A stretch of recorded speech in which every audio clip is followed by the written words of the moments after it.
시어머니는 가족이 아니잖아요. 왜 제가 평생 모셔야 하는데요? 이야기의 주인공은 올해 72세가 되신 박영숙 할머니입니다. 영숙 할머니는 남편을 일찍 여의고 혼자서 아들 하나를 키워내신 분이에요. 그 아들 준호 씨가 결혼하면서 며느리 수진 씨와 함께 살기 시작한 지도 벌써 15년이 흘렀죠.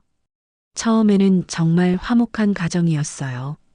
영숙 할머니는 새 가족이 된 며느리 수진 씨를 친딸처럼 예뻐해 주셨고, 수진 씨도 시어머니를 친어머니처럼 잘 모셨거든요.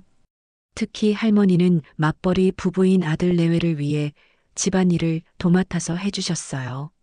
새벽 5시 30분, 할머니의 하루가 시작됩니다.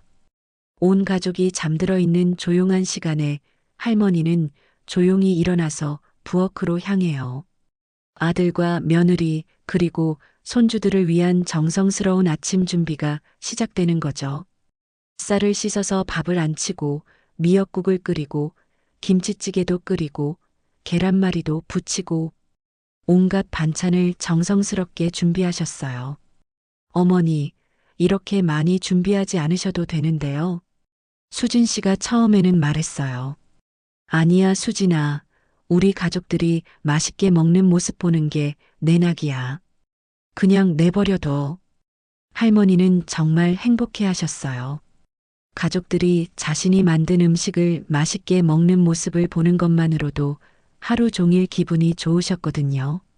손주들인 민서와 지우에게는 더할 나위 없이 좋은 할머니셨죠. 아이들이 학교에서 돌아오면 항상 따뜻한 간식이 기다리고 있었어요. 우유에 꿀을 타서 주시고 고구마를 쪄서 주시고 때로는 직접 호떡을 부쳐주시기도 했죠. 할머니, 오늘 급식이 맛없어서 많이 못 먹었어요. 민서가 투정을 부리면 그럼 할머니가 맛있는 거 해줄게. 뭐 먹고 싶어? 떡볶이요. 알았어. 우리 민서 떡볶이 좋아하지. 할머니가 맛있게 해줄게. 할머니는 아이들의 작은 요청도 절대 거절하지 않으셨어요. 아무리 피곤하셔도 아무리 몸이 아프셔도 손주들을 위해서라면 뭐든지 해주셨죠. 그런 생활이 10년 넘게 이어졌어요. 할머니는 집안의 든든한 버팀목이셨고 수진 씨도 시어머니 덕분에 직장 생활을 무리 없이 할 수 있었어요. 아이들 돌봄부터 집안일까지 모든 걸 할머니가 해주셨거든요. 하지만 몇 년 전부터 조금씩 분위기가 바뀌기 시작했어요. 수진 씨가 직장에서 승진을 하면서 더 바빠지게 되었고 스트레스도 많이 받게 되었거든요. 그러면서 자연스럽게 집에서도 예민해지기 시작했어요. 어머니, 이 반찬은 왜 이렇게 짜게 하셨어요? 수진 씨가 어느 날 저녁 식사 때 말했어요. 아, 그래. 미안해, 수진아. 내가 입맛이 변했나 봐. 요즘 음식이 다 짜거나 싱거워요. 좀 일정하게 해주세요. 처음에는 이런 정도의 작은 지적들이었어요. 할머니도 그래, 좀 더 신경 써야겠네라고 하시며 넘어가셨죠. 하지만 이런 일들이 점점 자주 일어나기 시작했어요. 어머니 빨래할 때 제 옷이랑 아이들 옷이랑 따로 했으면 좋겠어요. 섞어서 빨면 색깔이 이상해져요. 어머니 청소할 때 제 방은 건드리지 마세요. 제가 따로 할게요. 어머니 아이들 간식으로 과자 같은 거 주지 마세요. 요즘 비만 때문에 걱정이에요. 수진 씨의 잔소리가 점점 많아졌어요. 할머니는 처음에는 그래, 수진이 말이 맞네라고 하시며 맞춰드리려고 노력하셨어요. 하지만 뭘 해도 지적받는 상황이 계속되다 보니 할머니도 조금씩 위축되기 시작하셨죠. 더 큰 문제는 아들 준호 씨였어요. 준호 씨는 아내와 어머니 사이에서 중간 역할을 하려고 했지만 점점 아내 편을 드는 쪽으로 기울어지기 시작했어요. 엄마, 수진이가 예민한 이유가 있어요. 회사 일이 너무 힘드시대요. 나도 이해해. 그런데 아들아, 나도 나름대로는 열심히 하고 있는데 엄마가 잘못했다는 게 아니라 그냥 좀 더 신경 써주시면 안 될까요? 준호 씨의 이런 태도가 할머니에게는 큰 상처였어요. 평생 아들만 바라보고 살아왔는데 그 아들이 자신보다는 며느리의 편을 들고 있다는 느낌이 드셨거든요. 하지만 이건 시작에 불과했어요. 수진 씨의 할머니에 대한 태도는 점점 더 노골적으로 변하기 시작했습니다. 어머니, 제발 아이들한테 용돈 주지 마세요. 벌은 나빠져요. 수진 씨가 차가운 목소리로 말했어요. 그냥 1,000원짜리 하나씩? 그것도 안 돼요. 제가 교육방침이 있다고요. 심지어는 할머니가 손주들과 놀아주시는 것조차 제재하기 시작했어요. 민서야, 할머니랑 놀지 말고 학습지나 해. 시간 낭비하지 마. 수진 씨가 아이에게 직접 말하는 걸 할머니가 들으셨어요. 그날 밤 할머니는 가슴이 너무 아파서 잠을 이루지 못하셨어요. 내가 손주들에게 나쁜 영향을 주는 걸까? 이런 생각이 머릿속을 맴돌았죠. 그런데 더 충격적인 일들이 연달아 벌어졌어요. 어느 날 할머니가 평소처럼 빨래를 널고 계시는데 수진 씨가 와서 빨래를 확인하더니 혀를 찼어요. 어머니, 이게 뭐예요? 제 블라우스가 이상하게 됐잖아요. 어떻게? 색깔이 바뀌었어요. 다른 옷이랑 같이 빨아서 그런 거 아니에요? 사실 그 블라우스는 원래 그런 색이었는데 수진 씨는 계속 할머니를 탓했어요. 어머니, 앞으로 제 옷은 손대지 마세요. 제가 직접 할게요. 수진아, 내가 잘못했나 보네. 미안해. 미안하다고 되는 게 아니에요. 이 옷 비싼 건데 어떡해요? 할머니는 자신의 용돈을 털어서 새 블라우스를 사줬어요. 하지만 수진 씨의 반응은 차가웠어요. 이런 거 말고 제가 입던 브랜드로 사세요. 점점 수진 씨의 요구는 더해져만 갔어요. 할머니가 청소를 하면 제대로 안 됐다. 요리를 하면 간이 맞지 않다. 빨래를 하면 방법이 틀렸다며 계속 지적했어요. 어느 날은 할머니가 아파서 누워 계시는데 수진 씨가 들어와서 이렇게 말한 거예요. 어머니, 아프시면 병원에 가시든지 해야죠. 이렇게 누워만 계시면 집안일은 누가 해요? 미안해, 수진아. 내일이면 나아질 것 같아. 내일? 내일도 이러시면 어떡하려고요? 저는 회사 가야 하는데. 할머니는 몸이 아픈데도 억지로 일어나서 집안일을 하셨어요. 며느리에게 미안해서였죠. 그런데 더욱 충격적인 장면이 벌어졌어요. 할머니가 우연히 수진 씨가 친구와 전화하는 걸 들었는데 그 내용이 정말 가슴 아팠어요. 야, 진짜 스트레스 받아 죽겠어. 시어머니 때문에. 왜? 뭔 일 있어? 그냥 숨 쉬는 것만으로도 거슬려. 뭘 해도 마음에 안 들고 계속 집에 계시니까 답답해 죽겠어. 요양원 보내면 안 돼? 그러게. 솔직히 빨리 어디 가셨으면 좋겠어. 우리 집에서. 할머니는 그 말을 듣고 가슴이 무너지는 것 같았어요. 자신이 정말로 이 집에서 환영받지 못하는 존재구나. 그런 생각이 드셨죠. 며칠 후 더욱 결정적인 사건이 벌어졌습니다. 할머니가 손주 민서의 생일을 맞아서 특별히 미역국을 끓이고 생일상을 준비해 두셨어요. 그런데 수진 씨가 회사에서 돌아와서 그 모습을 보더니 완전히 폭발한 거예요. 어머니, 제가 민서 생일 케이크 주문해 놨다고 말씀드렸잖아요. 왜 이렇게 준비하셨어요? 아, 케이크도 있고 미역국도 있으면 더 좋지 않을까 해서. 아이가 혼란스러워해요. 케이크로 생일 축하하자고 했는데 갑자기 미역국이 나오면 어떡해요? 그때 민서가 할머니, 미역국 맛있어요. 케이크보다 할머니 미역국이 더 좋아요라고 말했어요. 하지만 이 말이 수진 씨를 더욱 화나게 만들었어요. 민서야, 엄마가 케이크 사온 거 먹어야지. 할머니 음식만 좋다고 하면 안 돼. 할머니는 그 순간 정말 마음이 아프셨어요. 선의로 한 일이 오히려 가족 간의 갈등을 만들어낸다는 게 너무 슬프셨죠. 그 일 이후로 수진 씨의 할머니에 대한 태도는 완전히 적대적으로 변했어요. 더 이상 예의도 지키지 않았죠. 어머니, 밥할 때 이상한 냄새 나는 반찬 만들지 마세요. 아이들이 싫어해요. 수진 씨가 퉁명스럽게 말했어요. 어떤 반찬이? 다 그래요. 어머니가 만드는 음식은 냄새가 이상해요. 할머니가 평생 정성스럽게 만들어 온 음식을 냄새나는 음식이라고 표현하는 며느리의 말에 할머니는 정말 큰 상처를 받으셨어요. 더 심한 건 수진 씨가 아이들 앞에서도 할머니를 무시하기 시작한 거예요. 민서야, 할머니가 주는 음식 먹지 마. 엄마가 따로 줄게. 지우야, 할머니한테 뭔가 달라고 하지 마. 엄마한테 말해. 심지어는 이런 말도 했어요. 할머니는 이제 나이가 많으셔서 잘 못하시는 일이 많아. 그러니까 할머니한테 기대하지 마. 8살, 6살 아이들 앞에서 할머니를 이렇게 무시하는 수진 씨를 보며 할머니는 정말 마음이 찢어질 것 같았어요. 하지만 더 충격적인 일은 따로 있었어요. 수진 씨가 자신의 친구들을 집에 초대했을 때 일이에요.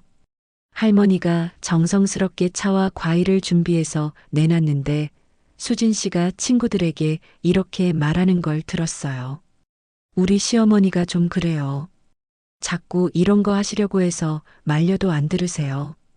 그래도 좋은 시어머니시네. 요즘 그런 분 없어. 뭐려?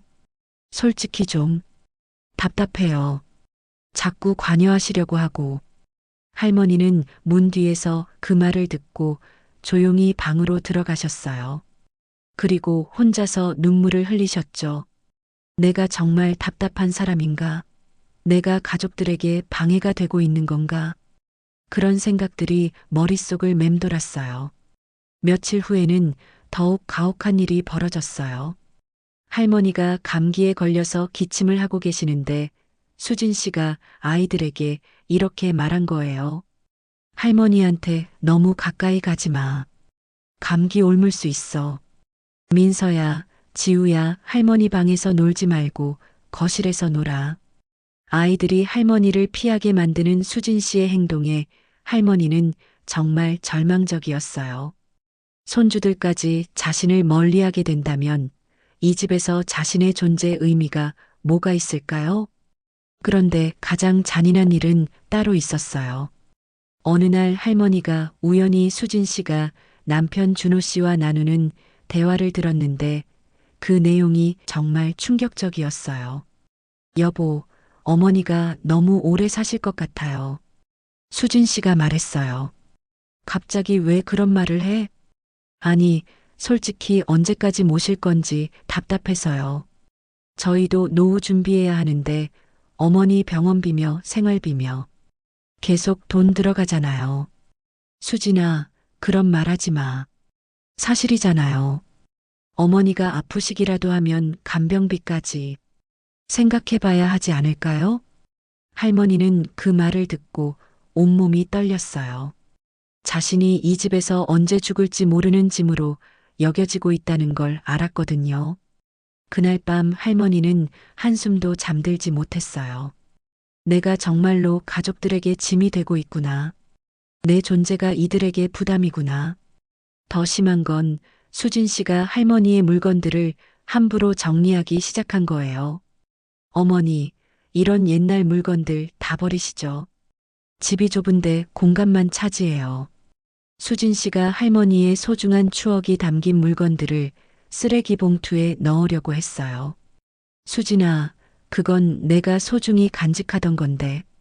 이런 낡은 거 왜 간직하세요? 버려야죠. 할머니는 자신의 인생이 담긴 물건들이 낡은 쓰레기 취급받는 것을 보며 정말 마음이 아팠어요. 그런데 결정타는 따로 있었어요. 수진 씨가 자신의 어머니와 전화하면서 한 말이었어요. 엄마, 시어머니 때문에 정말 스트레스 받아 죽겠어.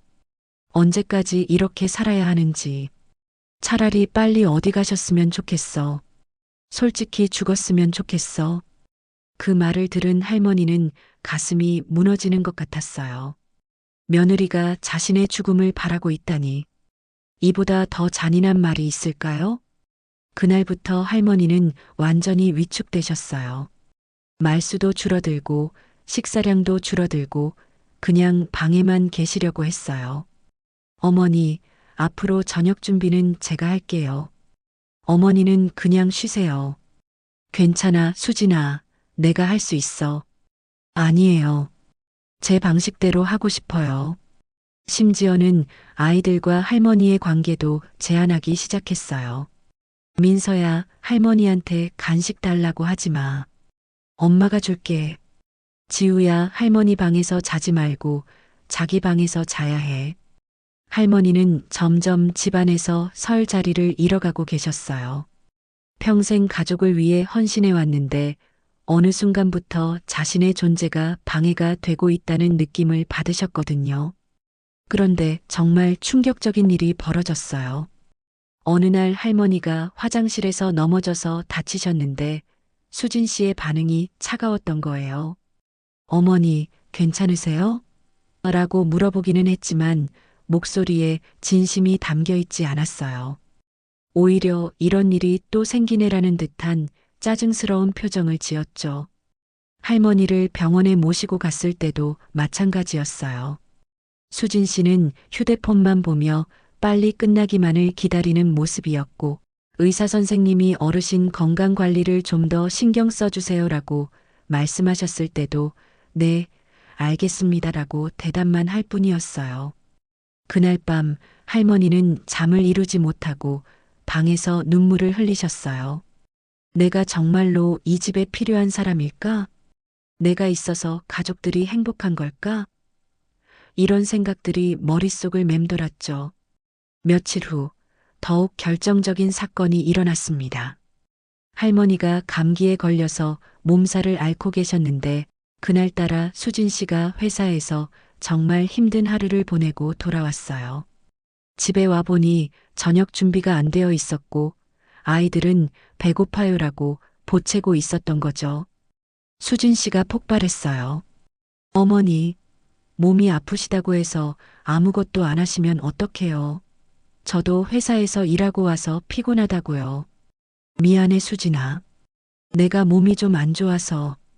몸이 안 좋으시면 병원에 가시든지 해야죠. 이렇게 누워만 계시면 저희는 어떻게 해요? 그때 준호 씨가 들어왔어요. 상황을 파악한 준호 씨는 아내 편을 들었어요.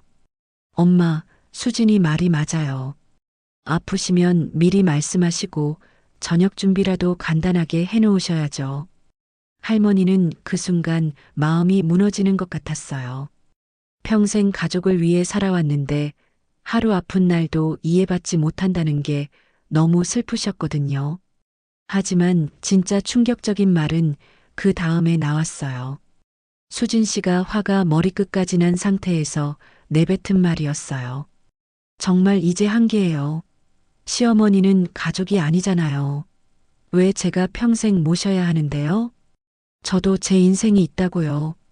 그 말을 들은 할머니의 얼굴이 새하얗게 변했어요. 시어머니는 가족이 아니다라는 말이 가슴에 비수처럼 꽂혔죠. 수진아, 그게 무슨 말이야? 할머니가 떨리는 목소리로 말씀하셨어요. 사실대로 말한 거예요. 저는 어머니의 친딸이 아니에요. 그런데 왜 제가 희생해야 하는 거예요? 준호 씨도 당황했지만 아내를 말리지는 않았어요. 오히려 엄마 수진이가 스트레스를 많이 받고 있어요. 이해해 주세요라고 말했죠. 할머니는 더 이상 아무 말씀도 하지 못하셨어요. 그냥 방으로 들어가서 문을 닫아버리셨죠. 그리고 그날 밤 내내 울음을 참으며 생각에 잠기셨어요. 다음 날 아침 할머니는 평소와 다름없이 일어나서 아침을 준비하셨어요. 하지만 표정이 완전히 달랐어요. 더 이상 따뜻한 미소도 정겨운 말씀도 없었죠. 어머니, 어제는 제가 너무 화가 나서 그랬어요.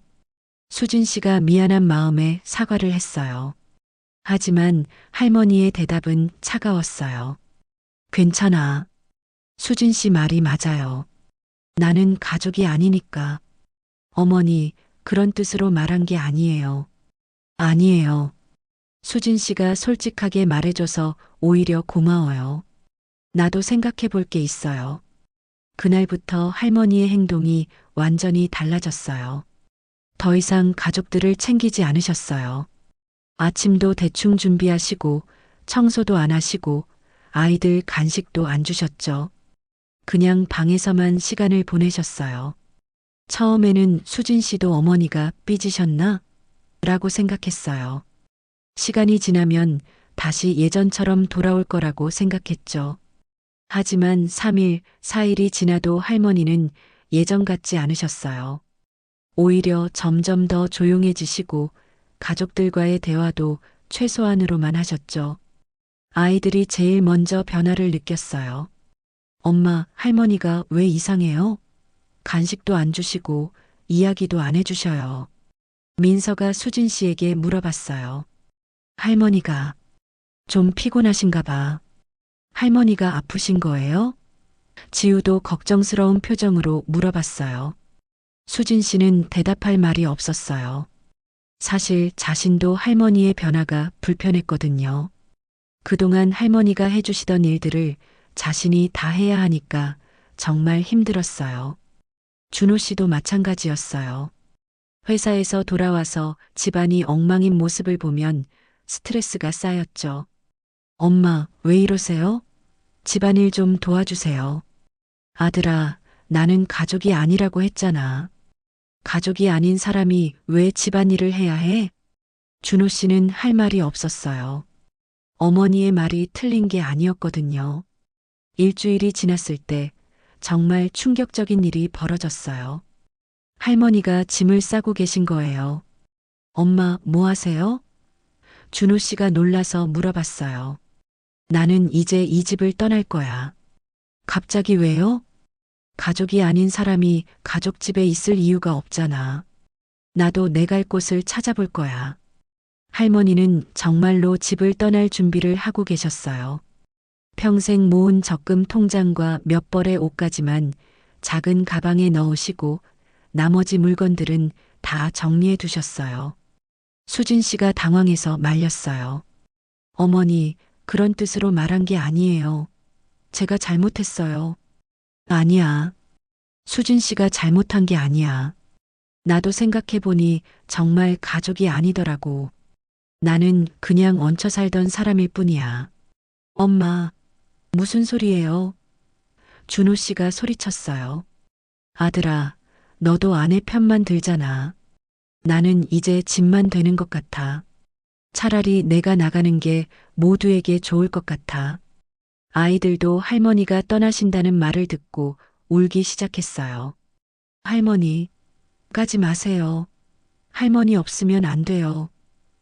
민서가 할머니 치마를 붙잡고 울었어요. 우리 민서야. 할머니를 기억해줘서 고마워. 하지만 할머니는 이제 가야 해. 할머니는 아이들에게 작별 인사를 하시고 정말로 집을 나가셨어요. 그날이 2023년 12월 15일이었어요. 할머니가 떠나신 첫날, 집안은 완전히 엉망이 되었어요. 아침에 일어나도 따뜻한 밥이 없었고, 아이들은 할머니 밥이 좋았는데 라고 투정을 부렸어요. 수진 씨는 급하게 아침을 준비하느라 회사에 지각할 뻔했죠. 여보, 어머니가 어디 가셨는지 알아봐야겠어요. 수진 씨가 말했어요. 그래도 며칠 있으면 돌아오실 거야. 엄마가 어디 가겠어. 하지만 할머니는 돌아오지 않으셨어요. 3일이 지나고 일주일이 지나도 소식이 없었어요. 그제서야 가족들이 진짜 걱정하기 시작했어요. 준호 씨가 할머니 친구분들에게 연락해 봤지만 아무도 할머니가 어디 계신지 모른다고 했어요. 여보, 혹시 어머니가 무슨 일을 당하신 건 아닐까요? 수진 씨가 불안해하며 말했어요. 아니야. 엄마가 그럴 뿐이 아니야. 분명히 어딘가 안전한 곳에 계실 거야. 하지만 시간이 지날수록 불안함은 커져만 갔어요. 특히 아이들이 할머니를 너무 그리워했어요. 엄마, 할머니 언제 와요? 할머니 없으니까 집이 이상해요. 지우가 매일 물어봤어요. 할머니가 해주시던 미역국이 먹고 싶어요. 엄마가 끓인 건 맛이 달라요. 민서도 할머니를 그리워했어요. 수진 씨는 할머니가 없는 생활이 얼마나 힘든지 뼈저리게 느끼고 있었어요. 아침마다 서둘러 밥을 해야 하고 아이들 도시락도 싸야 하고 저녁에 돌아와서는 청소와 빨래까지. 정말 하루하루가 전쟁 같았어요. 이렇게 힘든 일을 어머니가 혼자 다 하고 계셨구나. 수진 씨는 그제서야 할머니의 고마움을 깨달았어요. 준호 씨도 마찬가지였어요. 회사에서 돌아와도 집안이 정돈되어 있지 않고 아이들은 보채고 아내는 피곤해하고 예전에 어머니가 계셨을 때가 얼마나 평화로웠는지 새삼 느꼈죠. 2주가 지났을 때 드디어 할머니 소식이 들려왔어요. 할머니의 오랜 친구분이 연락을 주셨어요. 준호야, 내 어머니가 우리 집에 계셔. 그런데 많이 야위셨더라. 무슨 일이 있었니? 준호 씨는 급히 그 집으로 달려갔어요. 할머니는 정말 많이 야위어 계셨어요. 2주 만에 거의 다른 사람이 된 것 같았죠. 엄마. 준호 씨는 할머니를 보자마자 눈물이 났어요. 아들아, 왜 왔니? 엄마, 집에 가요. 모두가 엄마를 기다리고 있어요. 하지만 할머니는 고개를 저으셨어요. 아니야. 나는 가족이 아니라고 했잖아. 가족이 아닌 사람이 왜 가족 집에 가야 해? 엄마, 그런 말 하지 마세요. 엄마는 우리 가족이에요. 정말? 준호 씨는 그때서야 깨달았어요. 그동안 자신이 어머니를 얼마나 소홀히 했는지, 어머니의 마음을 얼마나 아프게 했는지를. 엄마, 제가 잘못했어요. 엄마는 우리 가족의 가장 소중한 분이에요. 엄마 없으면 우리 가족은 아무것도 할 수 없어요. 할머니의 눈에서 눈물이 흘러내렸어요. 정말 그렇게 생각해? 네, 엄마. 정말이에요. 그러니까 집에 가요. 수진이도 아이들도 모두 엄마를 기다리고 있어요. 하지만 할머니는 여전히 망설이셨어요. 수진이는 나를 원하지 않을 거야. 아니에요, 엄마. 수진이가 직접 사과하고 싶다고 해요. 준호 씨가 수진 씨에게 전화를 걸었어요. 수진아, 엄마 모셨어. 너도 와. 30분 후 수진 씨가 아이들과 함께 도착했어요. 수진 씨는 할머니를 보자마자 무릎을 꿇고 눈물을 흘렸어요. 어머니, 정말 죄송해요. 제가 정말 잘못했어요. 수진아, 그날 온 가족이 함께 집으로 돌아왔어요. 하지만 할머니는 짐을 풀지 않으셨어요. 엄마, 왜 짐을 안 푸세요? 준호 씨가 물어봤어요. 할머니는 조용히 말씀하셨어요. 나는 이 집에 다시 살러 온 게 아니야. 그럼 왜? 너희들에게 마지막으로 할 말이 있어서. 할머니는 온 가족을 거실에 앉히시고 말씀하시기 시작했어요. 그동안 너희들이 나를 어떻게 대했는지 다 알고 있어. 수진아, 내가 내 죽음을 바랐다는 것도 알고 있고. 수진 씨의 얼굴이 새하얗게 변했어요. 어머니, 그리고 준호야, 내가 나를 요양원에 보내려고 했다는 것도 알아. 내 친아들이 나를 짐이라고 생각했다는 것도. 엄마, 그게 아니라. 이제 됐어. 나도 많이 생각해봤어. 72년을 살면서 나는 한 번도 나를 위해 산 적이 없었어. 남편을 위해, 아들을 위해, 며느리를 위해, 손주를 위해. 그런데 정작 나를 진짜 사랑해주는 사람은 아무도 없더라고. 할머니의 목소리에는 더 이상 슬픔이 아닌 결연함이 담겨 있었어요. 이제 나는 나를 위해 살 거야. 너희들 없이도 나는 충분히 행복할 수 있어. 엄마, 무슨 소리예요? 준호 씨가 당황했어요. 나는 이미 새로운 삶을 준비해놨어. 내 이름으로 된 작은 아파트도 구했고, 새로운 친구들도 만났어. 사실 할머니는 집을 나온 2주 동안 혼자만의 시간을 가지며 많은 것들을 깨달으셨어요. 그리고 정말로 자신만의 독립적인 생활을 준비하셨던 거예요. 어머니, 저희가 잘못했어요. 다시 돌아와 주세요. 수진 씨가 눈물을 흘리며 빌었어요. 하지만 할머니는 단호했어요. 아니야. 이제 늦었어. 나는 더 이상 너희들의 무료 가정부가 아니야. 나도 내 인생이 있어. 할머니, 아이들이 울면서 달려들었어요. 할머니는 아이들을 다정하게 안아주시며 말씀하셨어요.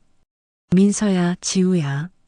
할머니를 보고 싶으면 언제든 놀러와. 하지만 할머니는 이제 여기서 살지 않을 거야. 왜요? 왜 같이 살면 안 되는데요? 할머니도 할머니만의 삶이 있거든. 그동안 할머니는 너희 엄마 아빠를 위해서만 살았는데, 이제는 할머니를 위해서 살고 싶어. 준호 씨가 필사적으로 말렸어요. 엄마, 제발요. 저희가 바뀔게요. 정말로 바뀔게요. 준호야, 사람은 쉽게 바뀌지 않아. 그리고 나도 이제 바꾸고 싶지 않아. 나는 이대로가 좋아. 할머니는 작은 가방 하나만 들고 집을 나서려고 하셨어요. 어머니, 정말 안 돼요. 수진 씨가 할머니 앞에 무릎을 꿇었어요. 수진아, 일어나. 이제 와서 그러지 마.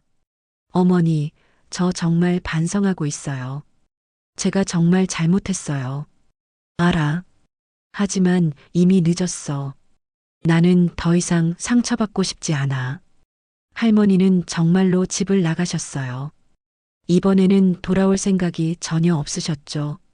3개월이 지났어요. 할머니가 없는 집은 완전히 엉망이 되어 있었어요. 수진 씨는 매일 새벽에 일어나서 아침 준비를 해야 했고, 회사에서 돌아와서는 청소와 빨래, 저녁 준비까지. 정말 하루하루가 지옥 같았어요. 여보, 정말 못 살겠어요. 어머니가 이런 일을 다 혼자 하고 계셨다니. 수진 씨가 지쳐서 울먹였어요. 준호 씨도 마찬가지였어요. 집안일을 도우려고 해도 서툴러서 오히려 방해만 되었죠. 아이들은 할머니를 너무 그리워했어요. 엄마, 할머니한테 가고 싶어요. 할머니 집이 어디예요? 민서가 매일 물어봤어요. 할머니가 해주시던 밥이 먹고 싶어요. 엄마 밥은 맛없어요. 지우도 투정을 부렸어요. 가족들은 할머니를 찾으려고 했지만 할머니는 연락을 완전히 끊으셨어요. 6개월 후 우연히 준호 씨가 길에서 할머니를 만났어요. 하지만 할머니는 완전히 다른 사람이 되어 계셨어요. 깔끔하게 차려입으시고 밝은 미소를 지으시며 새로운 친구들과 함께 웃으며 걸어가고 계셨어요. 엄마, 준호 씨가 달려갔어요. 아, 준호야. 엄마, 어떻게 지내세요? 저희가 얼마나 걱정했는지. 나는 잘 지내고 있어. 보다시피 정말로 할머니는 행복해 보이셨어요. 예전에 초췌하고 위축된 모습은 전혀 찾아볼 수 없었죠. 엄마, 집에 돌아가요. 수진이도 아이들도 엄마를 기다리고 있어요. 하지만 할머니는 단호하게 고개를 저으셨어요. 아니야. 나는 이제 내 삶을 살고 있어. 너희들 없이도 충분히 행복해. 엄마, 준호야, 나는 이제 새로운 가족이 있어. 나를 진짜로 사랑해주는 사람들이 있어. 할머니가 가리킨 곳에는 따뜻한 미소로 할머니를 기다리는 노인의 친구들이 있었어요. 이분들과 함께 있으면 나는 정말 행복해. 아무도 나를 짐이라고 생각하지 않고 아무도 나의 죽음을 바라지 않아. 준호 씨는 할 말이 없었어요. 엄마, 그래도. 준호야, 이제 그만해. 나는 결정했어. 72년 동안 남을 위해 살았으니 앞으로는 나를 위해 살겠어. 할머니는 정말로 돌아서서 친구들에게 가셨어요. 그리고 그들과 함께 웃으며 걸어가셨죠. 준호 씨는 그 모습을 보며 깨달았어요. 어머니가 정말로 행복해 보인다는 것을요. 자신들과 함께 있을 때보다 훨씬 더 밝고 생기 있어 보였어요. 집에 돌아가서 준호 씨가 수진 씨에게 말했어요. 엄마가 우리 없이도 정말 행복해 보였어. 그럴 리가 없어요. 어머니가 우리 없이 어떻게. 아니야. 정말이야. 엄마는 새로운 삶을 살고 계셔. 그리고 우리보다 훨씬 행복해 보이셨어. 그때서야 수진 씨는 깨달았어요. 할머니가 정말로 자신들을 필요로 하지 않는다는 것을, 그리고 할머니 없이는 자신들이 아무것도 할 수 없다는 것을요. 1년이 지난 지금 할머니는 노인의 활동을 하시며 정말 당당하고 독립적인 삶을 사시고 있어요. 새로운 친구들과 여행도 다니시고 취미 활동도 하시고 무엇보다 누구에게도 눈치 보지 않고 자유롭게 사시죠. 가끔 손주들이 할머니를 보러 오면 반갑게 맞아주시지만 다시 함께 살자는 말은 단호하게 거절하세요. 할머니는 이제 할머니만의 삶이 있어. 너희들도 너희 엄마 아빠랑 잘 살아. 준호 씨 가족은 할머니 없이 정말 힘들게 살고 있어요. 수진 씨는 매일 가사일에 치여 살고 준호 씨는 집안일을 도우느라 여가 시간이 전혀 없죠.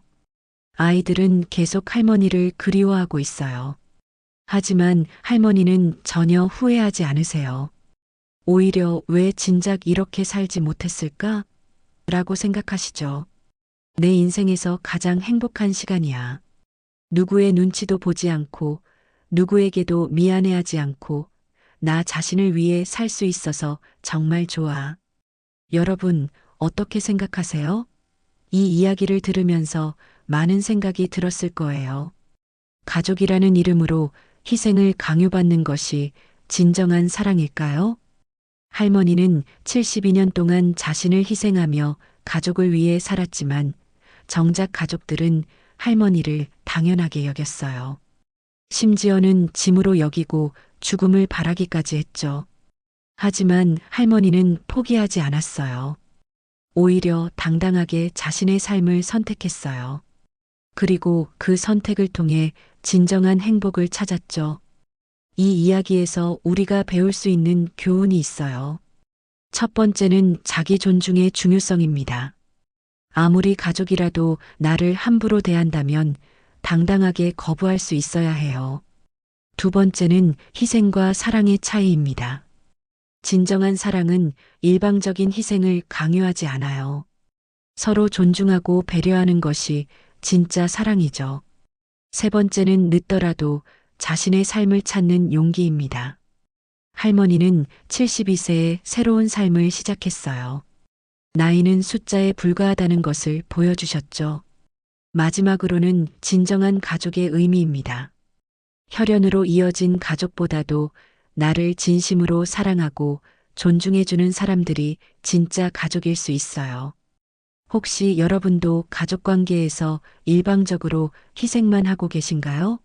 그렇다면 할머니처럼 용기를 내어보세요. 당신도 충분히 존중받을 자격이 있고 행복할 권리가 있어요. 사랑은 희생이 아니라 존중입니다. 그리고 가족이라는 이름으로 상처 주는 관계라면 과감히 거리를 두는 것도 필요해요. 할머니처럼 당당하게 자신을 사랑하며 살아가시길 바래요.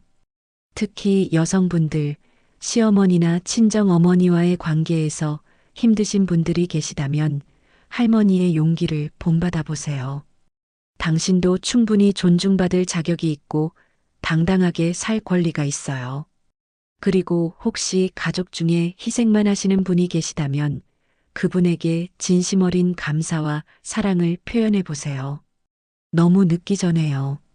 할머니가 보여준 것처럼 진정한 행복은 남들의 인정이 아니라 자기 자신을 사랑하는 것에서 시작돼요. 72세에 새로운 인생을 시작한 할머니처럼 나이는 정말 숫자에 불과해요. 가족이라는 이름으로 당신을 아프게 하는 사람들이 있다면 용기 내서 거리를 두는 것도 필요해요. 진짜 가족은 당신을 있는 그대로 사랑하고 존중해주는 사람들이에요. 오늘 이야기가 여러분 마음에 큰 울림을 주었다면 구독과 좋아요 꼭 눌러주세요. 그리고 댓글로 여러분의 생각이나 비슷한 경험들을 들려주시면 정말 감사하겠습니다. 우리 모두 할머니처럼 당당하고 행복한 삶을 살아가시길 바라면서 다음에도 더 좋은 이야기로 만나 뵐게요. 감사합니다. 욱 깊어질 수 있어요. 마지막으로는 진정한 가족의 의미입니다. 가족은 혈연만으로 이루어지는 게 아니라 서로를 사랑하고 보살피는 마음으로 만들어지는 거예요. 혹시 여러분 중에서도 가족과의 관계에서 어려움을 겪고 계신 분들이 있다면 오늘 이야기가 작은 위로가 되었으면 좋겠어요. 그리고 주변에 계신 어르신들, 특히 시부모님이나 친부모님께 더 많은 관심과 사랑을 표현해 보시길 바라요. 사랑하는 사람들과 함께할 수 있는 시간은 생각보다 길지 않아요. 후회하기 전에 지금 당장 사랑한다, 고맙다는 말을 전해보세요. 그 한마디가 누군가의 하루를 따뜻하게 만들 수 있을 거예요. 오늘 이야기가 여러분의 마음에 작은 울림이 되었다면 구독과 좋아요 부탁드려요. 그리고 댓글로 여러분의 생각이나 비슷한 경험을 공유해 주시면 더욱 감사하겠습니다. 다음에도 더 좋은 이야기로 찾아뵐게요. 감사합니다.